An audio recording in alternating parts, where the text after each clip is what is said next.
કલ્પના કરો, એક યુવતી ટ્રેનમાં મુસાફર કરી રહી છે. અચાનક કેટલાક લૂંટારુઓ તેનો વિરોધ કરવા બદલ તેને દોડતી ટ્રેનમાંથી ફેંકી દે છે. અંધારી રાત, રેલવે ટ્રેક અને સામે આવી રહી છે બીજી ટ્રેન. થોડી જ પળોમાં તેનો એક પગ કપાઈ જાય છે. ડૉક્ટર કહે છે, હવે સામાન્ય જીવન જીવવું પણ મુશ્કેલ છે. પણ એ જ યુવતી એક દિવસ દુનિયાનું સૌથી ઊંચું શિખર માઉન્ટ એવરેસ્ટ સર કરે છે. આ કોઈ ફિલ્મની વાર્તા નથી, આ છે અરુણિમા સિંહાની સત્ય ઘટના. આજે આપણે જણાવીશું કે કેવી રીતે એક સામાન્ય યુવતીએ પોતાની સૌથી મોટી દુર્ઘટનાને પોતાની સૌથી મોટી જીતમાં બદલી. 1988 ઉત્તર પ્રદેશમાં જન્મેલી અરુણિમા સિંહાને બાળપણથી જ રમતગમતનો ખૂબ શોખ હતો.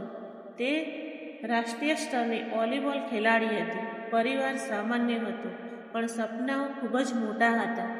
તે માનતી હતી કે મહેનત કરનાર વ્યક્તિ માટે કોઈ પણ લક્ષ્ય અશક્ય નથી. પરંતુ જીવનમાં ઘણીવાર એવી ઘટનાઓ બને છે જેનો કોઈ અંદાજ પણ લગાવી શકતું નથી. 11 એપ્રિલ 2011 અરુણિમા લખનૌથી દિલ્હી જઈ રહી હતી. તેને CISFની ભરતી માટે પરીક્ષા આપવાની હતી. ટ્રેનમાં કેટલાક ગુનેગાર મુસાફરોને લૂંટતા હતા. જ્યારે તેઓ અરુણિમાને સોનાની ચેન ખેંચવાનો પ્રયાસ કરે છે, ત્યારે તે ડરવાને બદલે તેનો વિરોધ કરે છે. આ નિર્ણયને તેના જીવનમાં સૌથી મોટી કસોટી બની જાય છે. ગુનેગારો ગુસ્સે થઈને તેને દોડતી ટ્રેનમાંથી બહાર ફેંકી દે છે. અરુણિમા સીધી રેલવે ટ્રેક પર પડી જાય છે. તેને ઊભું થવાનો પણ મોકો મળતો નથી. એ જ સમયે સામેની લાઇન પર એક બીજી ટ્રેન આવી રહી હતી. થોડીક સેકન્ડોમાં તેને ડાબા પગ પરથી પસાર થઈ જાય છે. અસહ્ય પીડા, ચારે તરફ અંધારું, મદદ માટે કોઈ નહોતું. તે આખી રાત ટ્રેક પર પડી રહી. જ્યારે સવાર થઈ ત્યારે સ્થાનિક લોકોએ તેને જોઈ અને હોસ્પિટલ પહોંચાડી. ડૉક્ટરે તેને જીવ બચાવવા માટે તેનો ડાબો પગ કાપવો પડ્યો. ઘણા લોકો માટે આ જીવનનો અંત હોત, પણ અરુણિમા માટે એક નવી શરૂઆત હતી. હોસ્પિટલના બેડ પર પડેલી અરુણિમાએ એક એવો નિર્ણય લીધો જેને સાંભળીને બધા આશ્ચર્યચકિત થઈ ગયા. તેણે કહ્યું, હવે હું માઉન્ટ એવરેસ્ટ સર કરીશ. આ વાત સાંભળીને ઘણા લોકોએ તેને પાગલ કહી. કૃત્રિમ પગ સાથે દુનિયાનું સૌથી ઊંચું શિખર, આ અશક્ય લાગે છે એવી વાત હતી. પણ ઇતિહાસ હંમેશા એ લોકો લખે છે જેને અશક્ય શબ્દ પર વિશ્વાસ કરતા નથી. હોસ્પિટલનો રૂમ, ચારે તરફ દવાઓની ગંધ, મશીનોનો ધીમો અવાજ અને બેડ પર પડેલી એક યુવતી જેનું જીવન થોડા દિવસ પહેલાં એક સામાન્ય ખેલાડી જેવું હતું, પણ હવે તેનું આખું જીવન બદલાઈ ગયું હતું. અરુણિમા જ્યારે ભાનમાં આવી ત્યારે સૌથી પહેલાં તેણે પોતાના શરીર તરફ જોયું. તેને ડાબો પગ હવે ત્યાં જ નહોતું. થોડીક ક્ષણો માટે સમય જાણે સ્તંભી ગયો. આંખોમાંથી આંસુ વહી રહ્યા હતા. મનમાં એક પ્રશ્ન હતો, શા માટે મારી સાથે આવું થયું? પરંતુ હવે હંમેશા આપણે પ્રશ્નોના જવાબ તરત આપતું નથી. ડૉક્ટરોએ અરુણિમાને શાંતિથી સમજાવ્યું, તમારો જીવ બચાવવા માટે અમારે તમારો પગ કાપવો પડ્યો. આ શબ્દ સાંભળવા માટે સરળ લાગે છે, તેને સહન કરવા સરળ નહોતો. એક રાષ્ટ્રીય સ્તરની વોલીબોલ ખેલાડી જેનું આખું જીવન રમતગમતની આસપાસ ફરતું હતું, તે માટે પગ ગુમાવ્યો. માત્ર શરીરનો એક ભાગ ગુમાવ્યો નહોતો, પણ જાણે પોતાના સપનાઓ ગુમાવવાનો અહેસાસ હતો. હોસ્પિટલમાં ઘણા લોકો મળવા આવતા. કોઈ ફળ લઈને આવતું, કોઈ હિંમત આપવાનો પ્રયાસ કરતું, પણ ઘણીવાર તેમના શબ્દોમાં પ્રેરણા કરતાં દયા વધારે દેખાતી. હવે ભગવાનનું નામ લો, હવે વધારે સપના ના જોતા, જે થયું તેને સ્વીકારી લો. આ શબ્દો સાંભળીને અરુણિમા બહારથી શાંત રહેતી, પણ અંદરથી તૂટી રહી હતી. એક રાત્રે જ્યારે આખી હોસ્પિટલ સૂઈ ગઈ હતી અને અરુણિમા જાગતી હતી, તે પોતાના જીવન વિશે વિચારી રહી હતી. શું હવે આખી જિંદગી લોકોની દયા પર જીવવું પડશે? શું લોકો મને હંમેશા એક દિવ્યાંગ તરીકે ઓળખશે? અચાનક તેના મનમાં એક વિચાર આવ્યો, મારે એવું કંઈક કરવું છે કે લોકો મારા પગને નહીં, મારી હિંમતને યાદ રાખે. આ વિચાર સાથે એક અસંભવ લાગતું સપનું જન્મ્યું, માઉન્ટ એવરેસ્ટ. અરુણિમા જ્યારે આ નિર્ણય પોતાના પરિવારના મિત્રોને જણાવ્યો ત્યારે ઘણા લોકો ચોંકી ગયા. કેટલાકે હસીને કહ્યું, જેને ચાલવામાં મુશ્કેલી પડે છે તે એવરેસ્ટ ચડશે. કેટલાકે કહ્યું, પહેલાં સામાન્ય રીતે ચાલવાનું શીખ. પણ અરુણિમાએ એક પણ જવાબ આપ્યો નહીં, કારણ કે કેટલીક લડાઈઓ શબ્દથી નહીં, સફળતાથી જીવન જીવવામાં આવે છે. થોડા સમય પછી ડૉક્ટરે અરુણિમાને કૃત્રિમ પગ લગાવ્યો. સામાન્ય લોકોને લાગતું હતું કે હવે બધું સરળ થઈ જશે, પણ આ તો માત્ર શરૂઆત હતી. પહેલો જ પગ મૂકતા ભારે દુખાવો થયો, સંતુલન બગડી ગયું અને તે નીચે પડી ગઈ. ફરી ઊભી થઈ, ફરી ઊભી થઈ. આ ક્રમ દિવસો સુધી ચાલ્યો, પણ એક વખત ક્યારેય નહોતી બદલાતી, તે ફરી ઊભી થતી. અરુણિમા જાણતી હતી, જો એવરેસ્ટ સર કરવું હોય તો શ્રેષ્ઠ લોકો પાસે શીખવું પડશે. તે ભારતની સૌથી પ્રથમ એવરેસ્ટ વિજેતા બસેન્દ્રી પાલને મળી. બસેન્દ્રી પાલે અરુણિમાને ધ્યાનથી સાંભળી. થોડીક ક્ષણો મૌન રહ્યા, પછી કહ્યું, એવરેસ્ટ શરીરથી ઓછું અને મનથી વધારે ચડાય છે. આ એક વાક્ય અરુણિમાના જીવનનું સૂત્ર બની ગયું. હવે દરેક દિવસ એક યુદ્ધ જેવો હતો. સવારે 4 વાગે ઉઠવું, ઠંડીમાં દોડવું, ભારે બેગ લઈને ઊંચા પહાડ પર ચડવા, પથ્થરો પર સંતુલન જાળવવું, બરફમાં ચાલવું, ઓક્સિજન ઓછો હોય એવી જગ્યાએ કલાકો સુધી પ્રેક્ટિસ કરવી. ઘણી વખત કૃત્રિમ પગમાંથી લોહી નીકળતું. દરેક સાંજે ઘાવ પર પટ્ટી બાંધવા.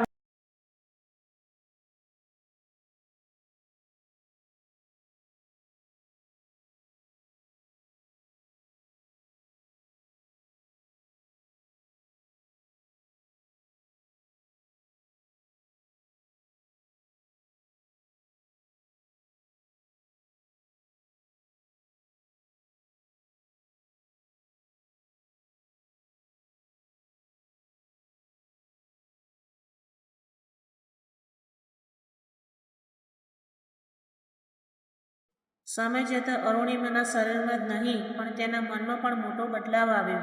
હવે તે પોતાની કમજોરી વિશે વિચારતી નહોતી. હવે તેનું ધ્યાન માત્ર એક જ વસ્તુ પર હતું, મંજિલ. દરેક દિવસ તે પોતાની જાતને કહેતી, એક દિવસ હું એવરેસ્ટની ટોચ ઉપર ઊભી રહીને આજના દરેક આંસુનું મૂલ્ય વસૂલ કરીશ.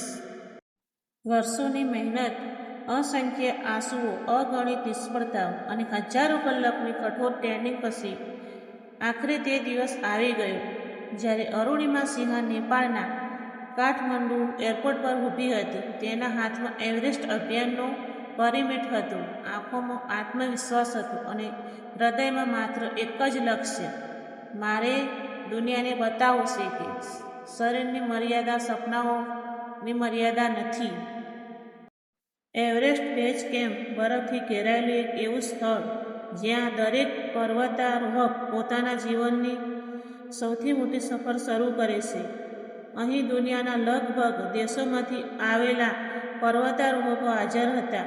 કેટલાક વર્ષોથી તૈયારી કરી રહ્યા હતા, કેટલાક પાસે આધુનિક સાધનો હતા, પણ અરુણિમા પાસે એક એવી વસ્તુ હતી જે સૌથી કિંમતી હતી, અતૂટ ઈચ્છાશક્તિ.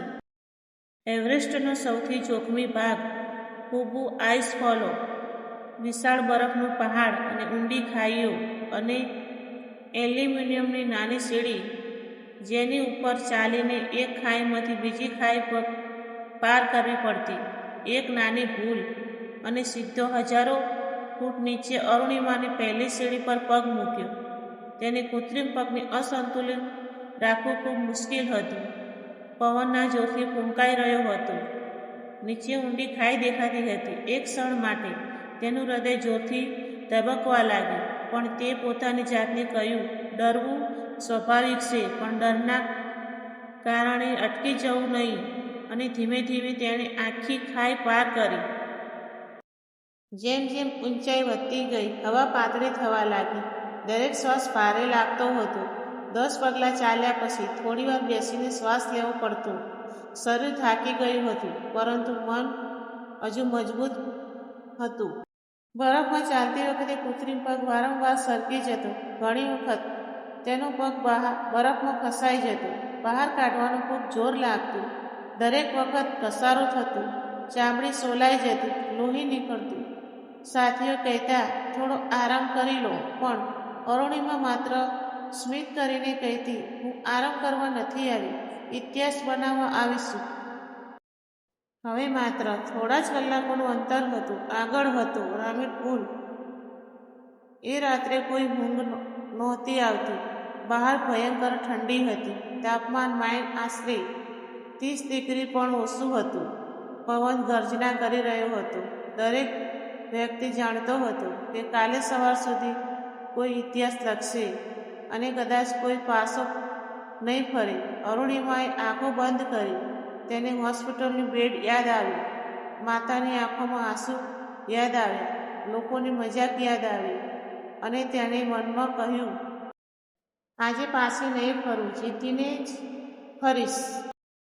રાત્રે લગભગ 2 વાગે સમિટ તરફ અંતિમ પ્રવાસ શરૂ થયો. દરેક પગલું જાણે આખી શક્તિ ખેંચી લેતું હતું. ઓક્સિજનના સિલિન્ડર હોવા છતાં શ્વાસ લેવામાં ભારે તકલીફ પડી રહી હતી. એક સમયે અરુણિમાના ઘૂંટણ પર બેસી ગઈ. શરીર સંપૂર્ણ થાકી ગયું હતું. સાથીએ પૂછ્યું, બરાબર છો? અરુણિમાએ ધીમેથી જવાબ આપ્યો, હા, બસ થોડું સપનું ભારે છે. અને ફરી ઊભી થઈ જઈ. 21 મે 2013. સૂર્યની પહેલી કિરણો આકાશમાં ફેલાઈ રહી હતી અને અરુણિમા સિંહાએ દુનિયાના સૌથી ઊંચા બિંદુ માઉન્ટ એવરેસ્ટની ટોચ પર પગ મૂક્યો. તે ક્ષણે સમય જાણે સ્તંભી ગયો. આંખોમાંથી આંસુ વહેવા લાગ્યા. તેણે પોતાના બેગમાંથી ભારતનો તિરંગો બહાર કાઢ્યો. બરફ વચ્ચે ગર્વથી તિરંગો લહેરાવ્યો. તે કોઈ એક વ્યક્તિની જીત નહોતી, તે જીત હતી દરેક એવા માણસની જેને ક્યારેક કોઈએ કહ્યું હોય, તું નથી કરી શકતો. અરુણિમા સિંહા વિશ્વની પ્રથમ મહિલા બની જેણે કૃત્રિમ પગ સાથે માઉન્ટ એવરેસ્ટ સર કર્યું. આ સમાચાર સમગ્ર વિશ્વમાં ફેલાઈ ગયા. જે લોકો ક્યારેય તેના સપના પર હસ્યા હતા, આજે એ જ લોકો તેના માટે તાળીઓ પાડી રહ્યા હતા. જીત પછી પણ સફર ચાલુ રહી. માઉન્ટ એવરેસ્ટની ટોચ પર પહોંચ્યા પછી ઘણા લોકો વિચારે છે કે હવે બધું પૂરું થઈ ગયું હશે. પરંતુ અરુણિમા સિંહા માટે એવરેસ્ટ ચડવું અંત નહોતું. એ તો માત્ર એક શરૂઆત હતી. કારણ કે તેને હવે સમજાયું કે તેની કહાની માત્ર તેના પોતાની નથી. તે લાખો એવા લોકો માટે આશાનું એક કિરણ બની શકે છે, જેઓ જીવનની મુશ્કેલીઓ સામે હાર માનવામાં તૈયાર હતા. એવરેસ્ટ પરથી પાછા આવ્યા પછી અરુણિમાએ દુનિયાભરમાંથી પ્રશંસા મળી. લોકોએ તેની હિંમતને સલામ કરી. પણ અરુણિમા જાણતી હતી કે સાચી સફળતા માત્ર પુરસ્કાર મેળવવામાં નથી. સાચી સફળતા ત્યારે છે જ્યારે તમારા સફળને કોઈ બીજાના જીવનનો બદલાવ લાવે. તેથી તેણે નક્કી કર્યું કે તે પોતાની કહાની દરેક સુધી પહોંચાડી. અરુણિમા જ્યારે લોકો સામે પોતાની કહાની કહે છે, ત્યારે માત્ર અકસ્માતની વાત નથી કરતી. તે વાત કરે છે વિશ્વાસની, હિંમતની અને ફરી ઊભા થવાની શક્તિની. તે લોકોને કહે છે, સમસ્યાઓ તમારા રસ્તામાં આવી શકે છે, પરંતુ તે નક્કી નથી કરતી કે તમે ક્યાં પહોંચશો. બદલ તેમને અનેક સન્માનો મળ્યા. તેમને ભારત સરકાર દ્વારા પ્રતિષ્ઠિત પુરસ્કારમાં સન્માનિત કરવામાં આવ્યા. પરંતુ તેમના માટે સૌથી મોટો પુરસ્કાર હતો લોકોની આંખોમાં જન્મેલો વિશ્વાસ. જ્યારે કોઈ વ્યક્તિ તેમની કહાની સાંભળીને કહે છે, હવે હું પણ મારા જીવનમાં પ્રયત્ન કરીશ, તે જ તેમની સૌથી મોટી જીત છે. એક પુસ્તકમાં કેદ થયેલી સફર. અરુણિમાએ પોતાની સફરને લાખો લોકો સુધી પહોંચાડવાનો આત્મકથા લખી. આ અકસ્માત, ટ્રેન્ડિંગ અને એવરેસ્ટ સુધીની સફર વિશે જણાવી. આ કહાની આજે પણ લોકો યાદ અપાવે છે કે માનવીની સૌથી મોટી શક્તિ તેનું મન છે.